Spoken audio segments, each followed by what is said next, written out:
right, so here's the deal.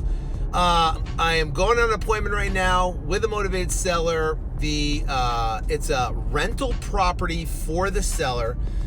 And the seller owns the property free and clear. So I am structuring a seller finance deal with this seller. We're gonna keep the existing loan in place. So here's what I'm bringing.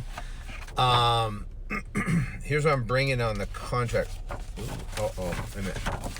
Actually, you know what? I gotta turn back around because I forgot the contract. I ran out of the office, so I'm gonna turn back around, get the contract, and I left. This is how fast I've been running today, man. I've been running and gunning like crazy. So good thing I checked the file. I'm glad I'm with you guys.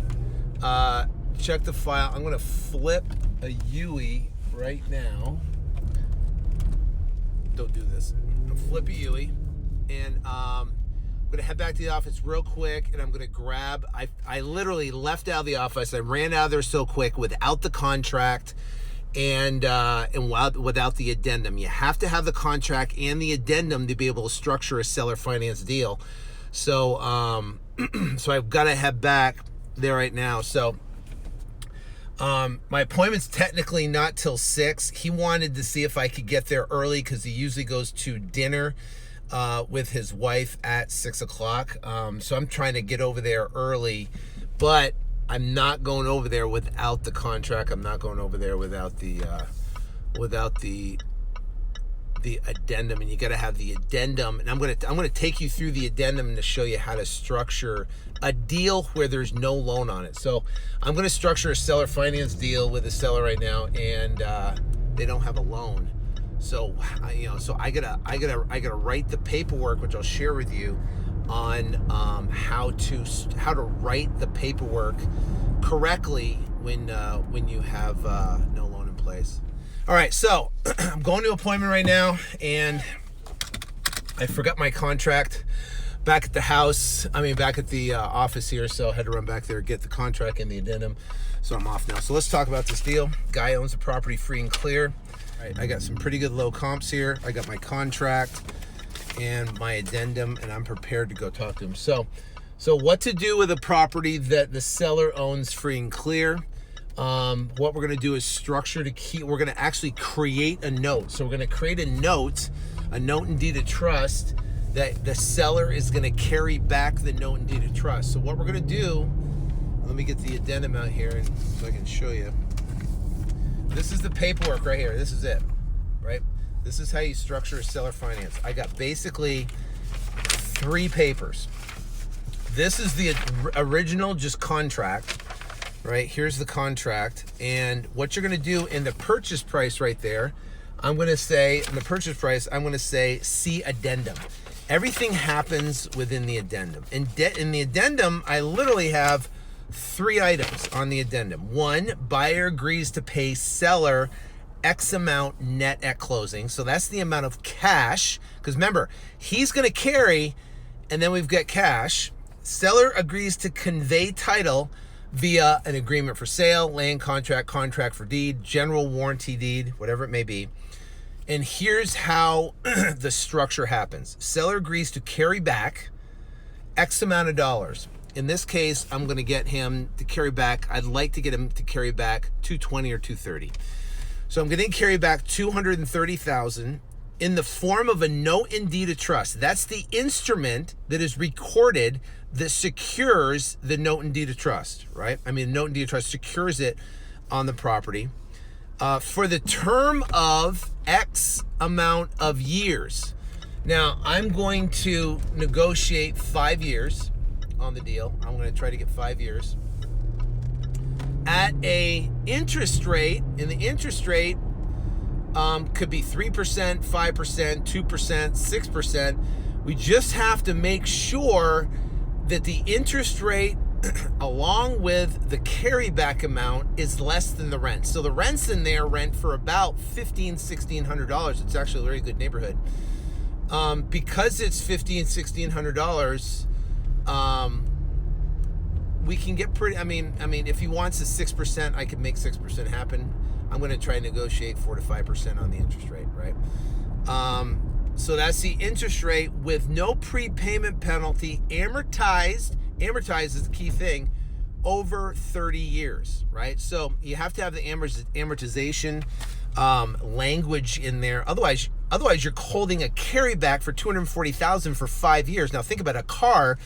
You know, a normal car is, let's say a car is 80 grand, and you typically amortize that over a 5-year period. I mean, now that's why you have payments that are, you know, $1,200, $1,300, $1,400 on a $80,000 loan. Matt, now you have $250,000, $240,000 loan, you know, and you amortize over 5 years. I mean, payments are going to be astronomical, like $5,000 a month, right? So you have to put amortized over a 30-year period. So the seller's motivated. It's a rental property for him. He doesn't want to do anything with the tenants. They have kind of trashed the place. I don't know if they trashed it. The house looked pretty clean prior, but they went in there. They're smoking a bunch. He doesn't like smokers. And they have way more people staying there than they're supposed to. So they're kind of out of control. They're out of control, and he wants out of this deal, right? So he wants to sell or carry. So what I'm going to try to do, I'm going to try to give him as low a price as possible. Once I get him on price and low on price, then I'm going to renegotiate. I'm going to negotiate the actual seller carry to leave. I can give him 10 grand down, right? Remember, I'm all doing this on paper. I'm going to arbitrage this deal. I'm going to arbitrage it because unless it's a super nice house, and I might just keep it for a rental portfolio, just give the guy 10 grand and own the thing with his seller carry. But it depends what I negotiate, right? If I negotiate like 0 interest, that's a good deal, right? I might just hang on to it myself. He's willing to carry a 30 amortization 5-year balloon. So we'll see. We'll see. The bottom line is that when you structure seller financing, like I'm about to do, I'm going on an appointment. I'll be there in 5 minutes. Yeah, about 5 minutes. When you structure seller finance, you got to make sure that you negotiate. Here's the biggest things you want to negotiate with seller financing. You want to negotiate the minimum down payment possible, the longest term possible, and if they're actually doing a carryback, like in this situation I'm going to right now, they're actually doing a carryback, then we want to make sure we negotiate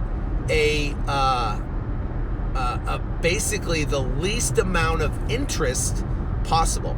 Now, typically what happens when you do when we do a seller finance deal, the seller owes on the property. They owe $100,000, $200,000, whatever the number is, and we're going to wrap the existing loan. This is not the case with this one. This guy owns the property free and clear. And because he owns it free and clear, we're going to create seller financing. We're going to create a note with this, addendum we're talking about. So I want to go. So what's happening now is I'm going, because the property's rented, I got to make sure I put language in there. I just remembered. Contract's going to be subject to interior inspection. So I want to make sure we do an interior inspection because I'm going to his personal house right now. I'm not actually going to the property. I'm going to his personal house. I'm going to sit down and talk to him and his wife, see if I can structure the seller finance with the minimum down possible, the longest term possible, and the lowest interest rate possible. That's my negotiation points. I've got some good comps in there that will justify a longer term and a lower interest rate if he's stuck on price. So if he's pushing price, then I got to push him on interest rate, and I got to push him on term, length of term. If he's okay to drop on price, then I could give on the potential interest rate if he's stuck on that, and in the length of the term. So 99% of the wholesalers in my market here would pass on this deal. 99%. Why would they pass on this deal? Because the guy essentially wants close to retail. The thing's worth about $260. He wants $240, and because he wants $240. and he owns it free and clear. So a lot of people, he actually had another investor hot to trot on it, wanted to purchase it from him, but didn't know how to structure a deal, so the guy never called him back. So I'm gonna go, and we're gonna sit there and we're gonna talk about how we can do deals. How we can structure his deal, and I'm gonna get it signed right there. Subject to interior inspection. I gotta make sure I add that to the contract. That's incredibly important. If you are going to sign a contract and you haven't seen the property, you've got to put subject to interior inspection. On this appointment, I'm going right here. I'm meeting the guy at the owner's house. The house that he is selling is a rental property with some tenants in there that are just basically steamrolling the guy. They're not supposed to be smoking. They're smoking. They're only supposed to have a couple people in there, and they have a whole slew of people in there.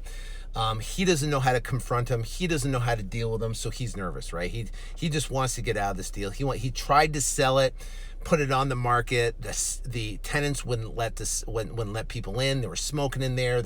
They weren't leaving the house. The place was a mess.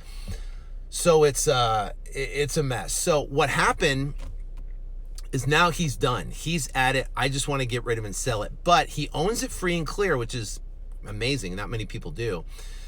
And he's willing to do seller financing. So we got that all on the phone. He's willing to do seller financing, and because he owns it free and clear. He wants $240. It's worth about maybe $260, $270, which is still not bad. I could sign it for $240, give the guy 10 grand, and that would still be a great deal. And we could probably make 10, 15 grand on a deal. I'm going to try to get him lower off his price because I got some pretty low comps in here that would justify a lower price. So language in this addendum's right here. So I've got basically three things, and it all comes around the addendum right here. So first one is buyer agrees to pay seller X net at closing. So we're going to go negotiate how much money we're going to give him at closing. That's incredibly important. The lower, the better. The second one is seller agrees to convey title via either agreement for sale, land contract, contract for deed, or general warranty deed. In this particular case, I put a general warranty deed just in case that I want to keep it for myself, right? Seller agrees to carry back X amount of dollars. So I'm going to negotiate the amount of the carry. So first I got to negotiate a purchase price, get him to buy off on the comps, get him to understand the situation. And then I'm going to negotiate the actual carry minus the down payment in the form of a note and deed of trust. That's the instrument used to secure his position as a first position on the property for the term of X years. So now we're going to negotiate term of years. It's going to be 5 or 7 years is what we're looking for at a interest rate as low as possible. So I want to get the lowest interest rate possible with no prepayment penalty, so it can be paid off as soon as possible. Amortized over 30 years. You have to have an amortization on there.